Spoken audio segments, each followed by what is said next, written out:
Unfortunately, we live in a world where money is still king, and in the world of video games especially, it doesn't even matter if a video game makes a lot of money. A blockbuster release has to receive a blockbuster payday in order to be viewed as a success and usually enjoy a sequel. And as a result of this, there have been so many great games which ultimately became viewed as flops, and that's a shame. With all this in mind, I'm Josh from WhatCulture.com, and these are 10 amazing video games that didn't deserve to flop. Number 10, Marvel's Midnight Suns.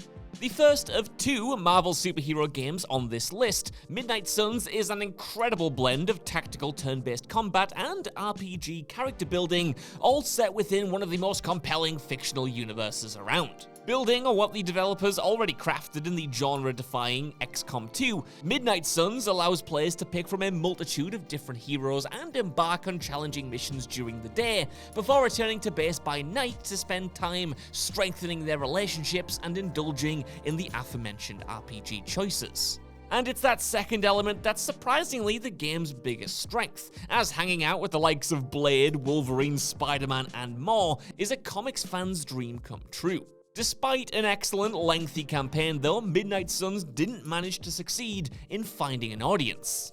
The developers did pretty much everything right on paper, but unfortunately multiple delays, backlash to the game's initial card-based gameplay, and a late December 2022 release date meant that, despite the solid reviews and good word of mouth, the title failed to sell. As a result, its publisher Take-Two confirmed that the studio was disappointed by the sales of the game, with the director of the developers leaving the company shortly after.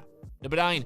Deathloop. Deathloop seemed like a surefire hit. Aggressively marketed as a console exclusive by Sony, in fact to the point where it kinda got shown so much that players actually got sick of it being marketed so hard, and releasing to a whole bunch of 10 out of 10 scores promising a Game of the Year contender, it felt like Arkane's latest was guaranteed to find an audience. And the title itself had as much style as substance as well, with a time loop framing that had you experimenting with a wealth of weapons and powers in order to coordinate the assassination of a bunch of targets, all before the day is up. However, despite its quality, the inventive first-person shooter struggled out of the gate.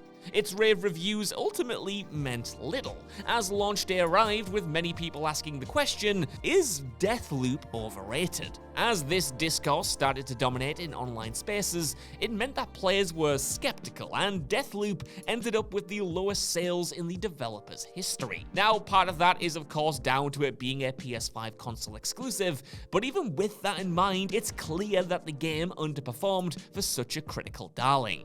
Number 8, The Evil Within 2.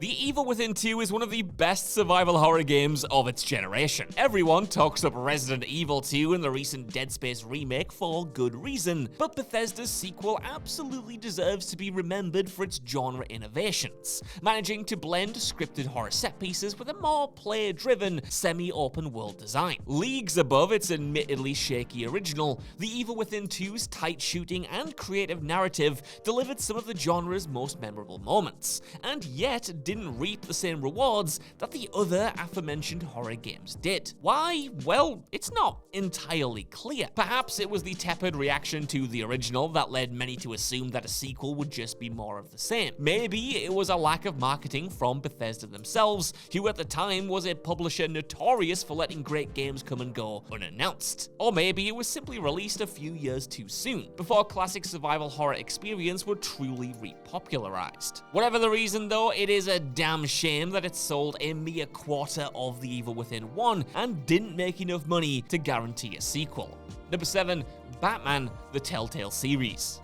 We have no shortage of great Batman games these days, whether it's the Arkham Quadrilogy, yes, Origins rules, Gotham Knights, or Lego Batman, fans of the Dark Knight have been eating well. But one of the best titles starring the Caped Crusader was unfathomably an outright flop. Batman, the Telltale series, is maybe the only one of the entire bunch to really deliver on the idea of playing not only as a superhero, but as the human being underneath the mask. Splitting its time between crime fighting and navigating tricky political and personal dramas as Bruce Wayne, the game lived up to the promise of being the DC equivalent of Telltale's own The Walking Dead series. And while you might think that the popular DC universe and the developers' beloved narrative-driven games joining forces would have been an excuse to print money, Batman the Telltale series was a colossal sales disappointment, selling far below the studio's other games including Game of Thrones, Tales from the Borderlands, The Wolf Among Us, and even Minecraft Story Mode.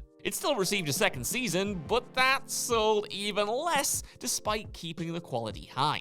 Number 6, Grid Legends. You kinda have to feel bad for the Grid franchise. No matter how many great games come out bearing its name, no matter how many times the franchise has tried to do something different to attract gamers, it has consistently failed to reach the lofty heights of its peers. And unfortunately, the latest entry, Grid Legends, is the biggest casualty yet. Despite maintaining the series' signature and satisfying blend of arcade and sim racing, and adding in an ambitious story mode on top of it, it released last year to little fanfare and even worse sales. Hell, according to Steam data, as reported by GameRant, the title's peak concurrent player count amounted to a measly 455 players, a far cry from the tens of thousands some of its predecessors managed to attract. And with a number like that, don't expect to see a follow-up anytime soon. Number 5, Silent Hill 2. Now, look, I know it might be shocking to hear, but Silent Hill 2 actually was considered a flop when it first released. A game that's cited as one of the best of all time today, one dual lavish new remake set for 2023 no less, and one that sits firmly in the hearts of players everywhere, was initially considered something of an embarrassing misstep. Confirmed by series artist Masahiro Ito on Twitter in 2019, the designer admitted that the initial sales of the game were so slow and disappointing, and the fan response so mixed, that the initial plan for Silent Hill 3 was to scrap the established mechanics and tone entirely for something completely different. In fact, if you can believe it, Silent Hill 3 initially started development as an arcade rail shooter. Of course, as we know now, this initial flop eventually did win fans around and became successful enough to warrant a proper sequel, but that wasn't the case initially. And yeah, I know, even though I've just written this entire entry, I still can't believe it either. Number 4, Guardians of the Galaxy. As promised, we come to the second Marvel game on this list, and another one that, on paper, did everything right, yet was crushed by dodgy choices outside of the developer's control. Now, Guardians of the Galaxy is a great single-player focused shooter set in the world of Marvel's ragtag heroes. Though it may be disappointing that you only get to play as Peter Quill, the character writing for the whole team is so strong that it's easy to overlook. Just getting to hang out with the other Guardians on their ship would have been enough to sell this one alone, but throw in some visually stunning levels, surprisingly emotional plot turns, and an as-expected charming soundtrack, and Guardians of the Galaxy really is the full package. Unfortunately though, the title sank like a stone due to the failure of another Square Enix game called The Avengers. You might have heard of it.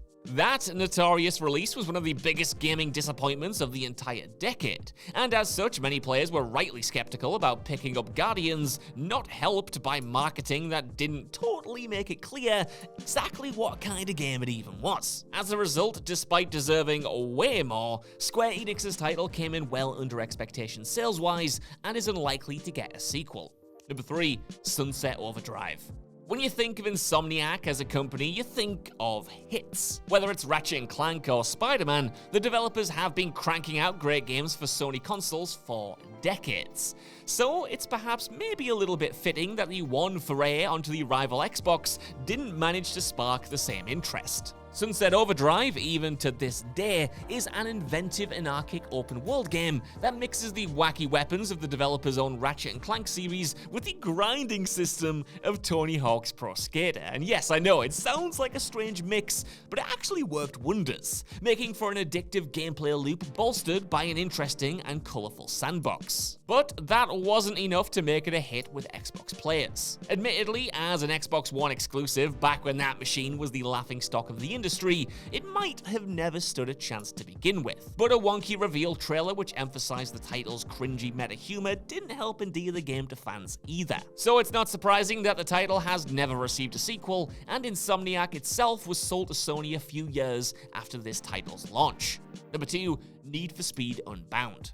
We've talked already about a great racing game that didn't deserve to die already on this list, but 2022 featured another casualty in Need for Speed Unbound. Similar to Midnight Suns, the latest entry into the identity crisis-ridden Need for Speed franchise was a case of amazing game, wrong time. Dropping in late November after a quick announcement to release turnaround and little marketing, this excellent racer struggled straight out the gate. The title's stylistic flourishes perhaps didn't help, with cartoony overlays punctuating the otherwise straightforwardly photorealistic arenas and vehicles. Nor did the general state of the series, with previous installments coming and going without great reviews or sales either.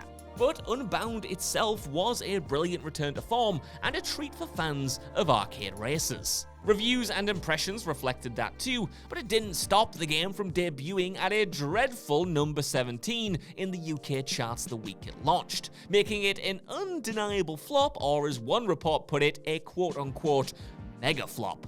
Number 1, Alan Wake / Alan Wake Remastered. Now, this one hurts. Remedy's Alan Wake is a beloved horror game. Inspired by the works of Stephen King, The Twilight Zone, and Twin Peaks, this odd title is about a pulp writer whose latest story, which he doesn't actually remember writing, is coming to life. Originally envisioned as the next big Xbox exclusive, the game notoriously had a troubled development, with production starting on the basis that Alan Wake would be an open-world title, before a bunch of internal reboots scaled that right down to a regular third-person shooter experience. Perhaps fitting considering the title's own inspirations. While Remedy's game was well received, it wasn't the major smash hit that the company nor Microsoft were expecting. Despite receiving some DLC, it initially didn't make enough to justify a sequel, becoming instead a cult classic. An eventual Alan Wake remaster similarly disappointed in the sales. Still, Alan Wake 2 is finally coming at the end of 2023, and let's just hope it isn't the third strike for this excellent franchise. So that's our list. I want to know what you guys think down in the comments below. Do you think these games deserved to sell more than they did? And are there any other great games you wish were bigger hits that I haven't mentioned here? Let me know, and while you're in the comments, could you please give us a like, share, subscribe as well, and head over to WhatCulture.com for more lists and news like this every single day. Even if you don't though, I've been Josh. Thanks so much for watching, and I'll see you soon.